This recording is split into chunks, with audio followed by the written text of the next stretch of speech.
folks. I'm Grumpy with Granny and Grumpy's Greenhouse, and we're doing some mulching this morning. Had a unique opportunity at work. I do carpenter work, and I'm working currently on a fancy stairway and a closet. And uh, anyway, the people had hired a landscape company to come in.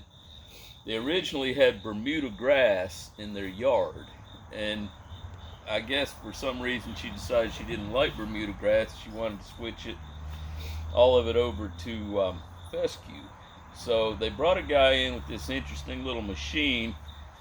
It was called a billy goat, and it just gets in there and digs all that grass up. It just kind of scratches it off the surface. They bagged it up in these nose bags here. And so I asked them, I said, you mind if I take this home and put it on my garden? I'd like to mulch in my broccoli, my chard, kale, and cabbage. And so they graciously helped me load it all up in the van. This stuff is really good as a mulch because grass has a lot of nitrogen in it, and we're always, kind of looking for nitrogen sources. And so not only does it help to manage weeds and prevent soil from drying out too quickly, it's also providing a source of nitrogen for our plants, which is an important element and one that is kind of fleeting. It can just kind of go away on you. So that's one element that we always have to be concerned with. And so when I saw this opportunity for the grass mulch, I jumped on it right away. These folks are real organic about everything they do, so I trusted the source. In fact, the lady is a health coach. She teaches people how to eat properly and that kind of thing. And so what I'm doing is I'm making sure I'm getting all the little weeds out before I mulch, just as a little bit more insurance that they're not going to peek through. And then I'm covering it with maybe a couple inches of grass. It really does provide a good environment for the plants. Anyway, with no further ado, I'll just go ahead and continue. I think I'll do the cabbage next. There's a few little weeds here, not much. I'll probably just pick them by hand. This bed looks pretty clean. Thanks to Granny's help too. There you go. Granny's been doing a good job on that, so I have to. But the chard, I've not done such a good job on. That one I've noticed this morning had a lot of little tiny, teeny weeds that were starting up. Well, you can weed your garden and come back a week later, and you still got weeds. There's new ones popping up everywhere. So it's kind of a constant battle. It is. It's a constant battle. And with the mulch, it greatly reduces your workload. Occasionally, you'll get a guy or two to pop through and rear its ugly head, but it's not near as much as without the mulch.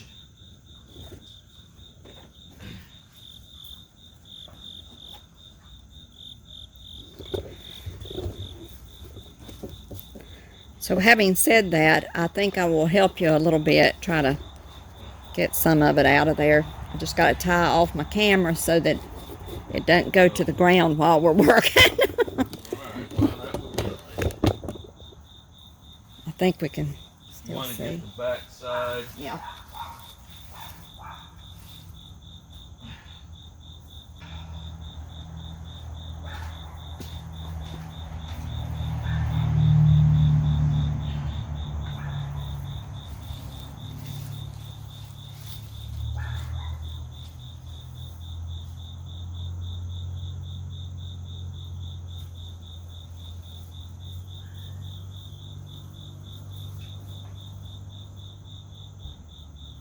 It's just amazing that when you're weeding, no matter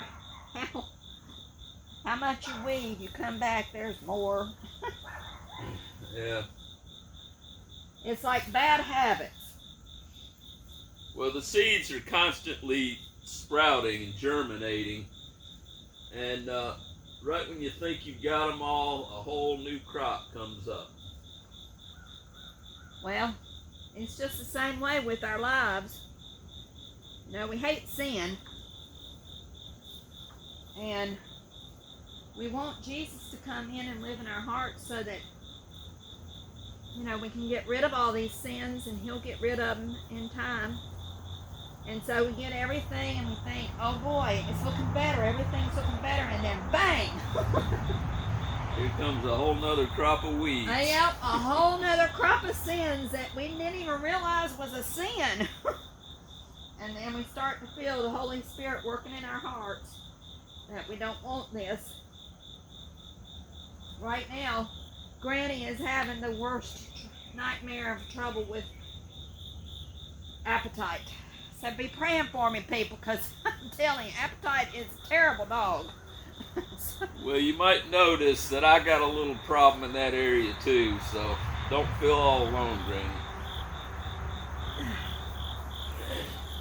It's just that God can work in us so much better and do so much more with us if our minds are in the right place, and our minds can't be in the right place. I can't reach that one, Bob, right there.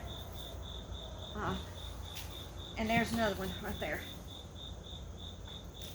He can't work with us as well if we're not feeding this temple that he's made to live in our hearts. If we don't eat the right thing,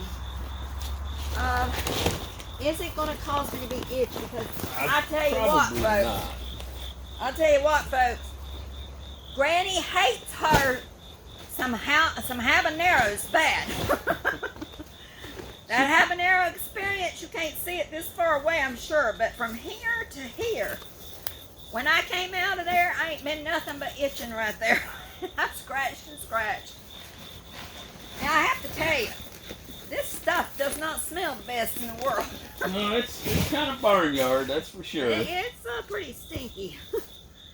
But going back to the habaneros, the other day, Granny picked a massive 80 habaneros from this one little bush over here, and all of them were just pretty little peppers like this. We have a neighbor that loves them, so I gave him 50 of them and then took 30 of them to church and kind of distributed them out. But there's way more coming. Had a kid at church yesterday. He wanted to just eat one of them, you know, and we told him, no, man, don't try that. That's gonna hurt you. Well, he wouldn't listen, so he took a big bite, and I told him, I said, dude, you better have some water right handy. And so he did listen to that part. He got his water bottle, and he was the whole time. It was funny. So how big does one put this stuff on, Bob? Because You got it about right. Yeah, you don't want to go. I mean, we can probably make it up pretty deep, but you have to lift the leaves and stick under them. And yeah. We've got quite a bit of grass, so. Woo! Barnyard City. This would be great for the smell of if somebody wanted to smell like a barnyard, which I don't know why they'd want to do that, but they could use this for a wonderful perfume. So Bob also noticed that as he's pulling it out, that it's already starting to compost, and that's part of the reason why it's so stingy. Yeah. I broke 2 small leaves. I'm about to die. I can't stand it. Can you feel the heat that's coming off of them? Well, have you gotten down into the hot stuff? You can tell that something's going on. Yeah, there's thermogenic bacteria that are in here, that will actually raise the temperature. Like in the middle of one of these bags, it's probably over 100 degrees because of those thermophilic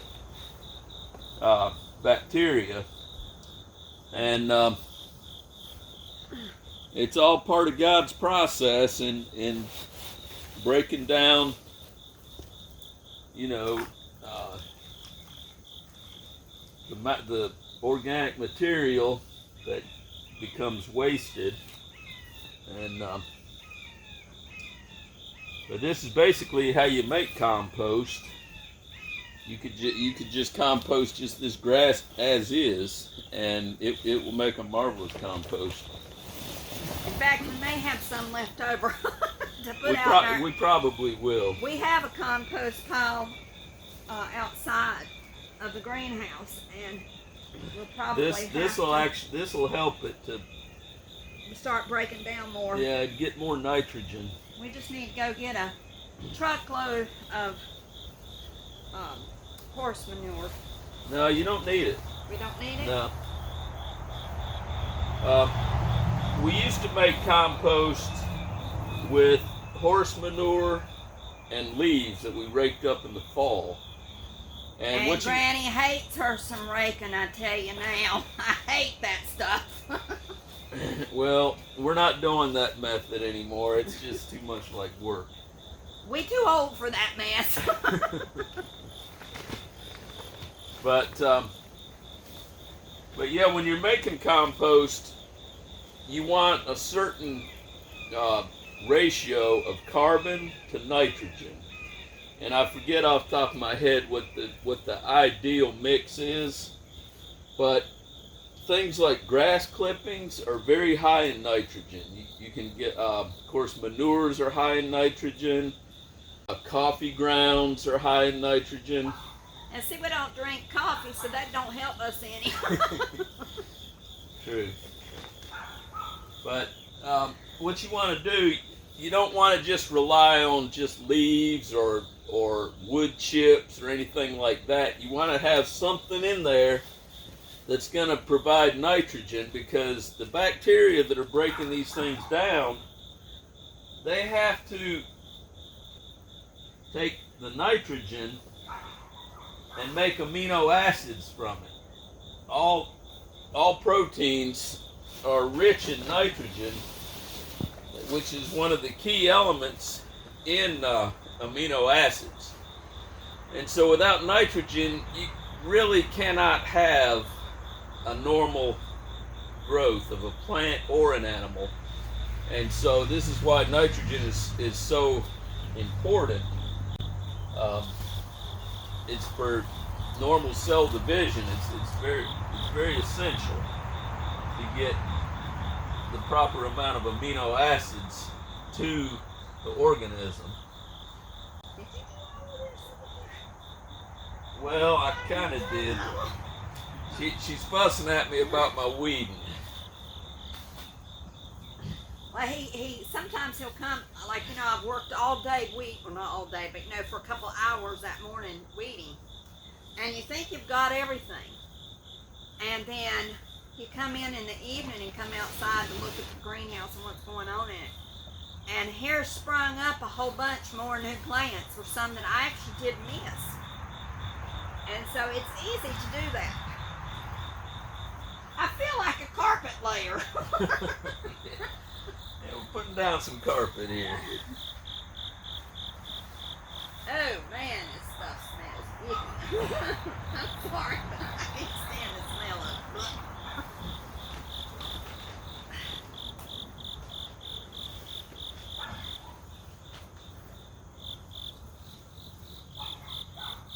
Yeah, sorry y'all can hear my dogs.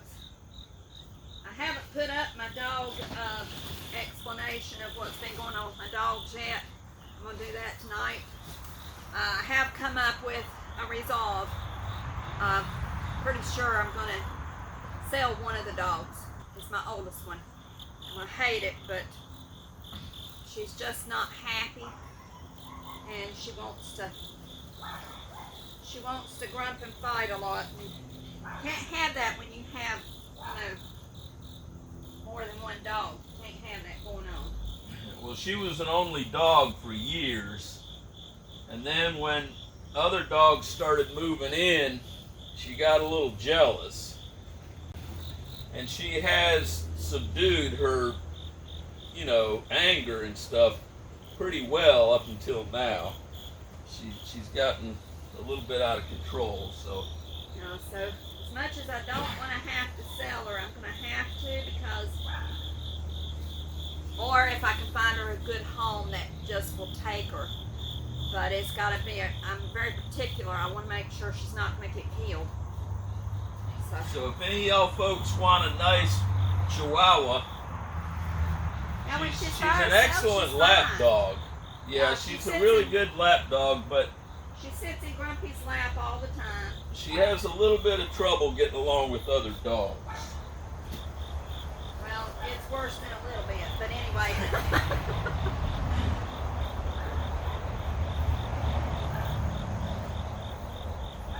I have learned a lot about Chihuahuas on this journey that I've been on with these dogs. Chihuahua dogs are, the short-haired ones have temperaments that are just really pretty bad. I mean, they're very territorial. Being very territorial doesn't mix well with other dogs. The long-haired Chihuahuas, they're so much more laid back. They don't bark as much. Like when I let the three long hairs out with the short hairs, the one that automatically goes to war with anything they see in the yard is the short hairs. And the others are just standing there looking, what are you barking at? They're just more laid back, and they just like to be petted a lot. And if you don't have a lot of time to devote to pet, this is like heavy.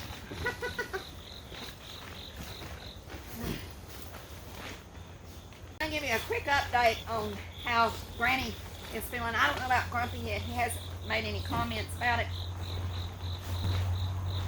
As you saw in the beginning when I came in and took some video of things that are growing, you saw that our chard and our kales are growing. And the chard is growing a lot faster than the kale is at this point. And so Friday I came out and I cut about half of the row. I cut a bunch of leaves off of it, took them in the house and put them in water. And then Friday night and last night, Saturday night, Bob and I both had smoothies with, now the first night, Friday night, I only put, I reckon I put 2 or 3 big leaves in the smoothie. But last night, I put double that. And I have to say, yesterday, I missed church because I felt so bad. I just could not seem, my hands would hurt really, really bad here in the center from the RA. And I just couldn't seem to just maneuver. I was having brain fog really, really bad.